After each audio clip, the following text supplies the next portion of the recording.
ஏகேவுடைய mannerism and costumes, அவர் use பண்ணக்கூடிய கண்ணாடியாக இருக்கட்டும், எல்லா ஆக்சசரிஸுமே அவருக்கு ரொம்ப பேடாஸாக இருக்குங்க. ரொம்ப ஃபங்கியாக, சூப்பராக, மாஸாக அவருடைய ஸ்க்ரீன் ப்ரெசன்ஸில் இருக்கிறாரு. ரீசெண்டாக இருக்கக்கூடிய ஏகேவுடைய பாடி லாங்குவேஜ், அவருடைய லுக் அண்ட் ஃபிட் அண்ட் சைஸ்லாம் தாண்டி இப்போ ஒரு டிரான்ஸ்ஃபர்மேஷன் கொடுத்துருக்காரு பாருங்கள். பயங்கர fit AK, that vintage AK. பரமசிவமில் நம்ம பார்த்த அந்த ஏகே, அந்த ஏகே வர போர்ஷன்ஸாக அங்கங்கே காட்டுற கிளிம்ஸ் எல்லாமே ரொம்ப சூப்பராக இருக்குது, இன்ஸ்பைரிங்காக இருக்குது. எக்ஸைட்மெண்ட்டில் எதை விடுறது எதை சொல்கிறது அப்படின்னு தெரியாமல் திக்கு முக்காடி போயிருக்கேன். ஸோ இந்த படத்தில் வந்து நம்ம பில்லா காம்போவான நம்ம பிரபு சார் பில்லா டயலாக்கே சொல்கிறாரு, அவன் பயத்துக்கே பயம் காட்டுறவன் அப்படின்னு அவர் சொல்கிற போர்ஷனாக இருக்கட்டும். இன்னொரு பக்கம் பயங்கர சர்ப்ரைஸான ஒரு நண்பர் விஜய்க்காக ஒரு மேட்டர் பண்ண மாதிரி இருக்குது.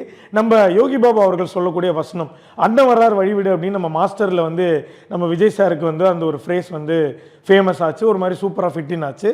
அதே இந்த இடத்துல குட் பேட் அக்லியில் நம்ம ஏகேக்காக மாற்றி நம்ம யோகி பாபு மாசா ஏகே வரார் வழிவிடு அப்படின்னு சொல்கிற அந்த ஒரு மொமெண்ட் பயங்கரமாக தேட்டரில் எல்லாருக்குமே, to all the AK and Vijay fans unite பண்ணுறாங்க அப்படின்றது வந்து குட் பேட் அக்லியில் தெரியுது. இதில் வந்து இவங்க பண்ண இந்த சம்பவம் குட்டுங்க, சீரியஸாக.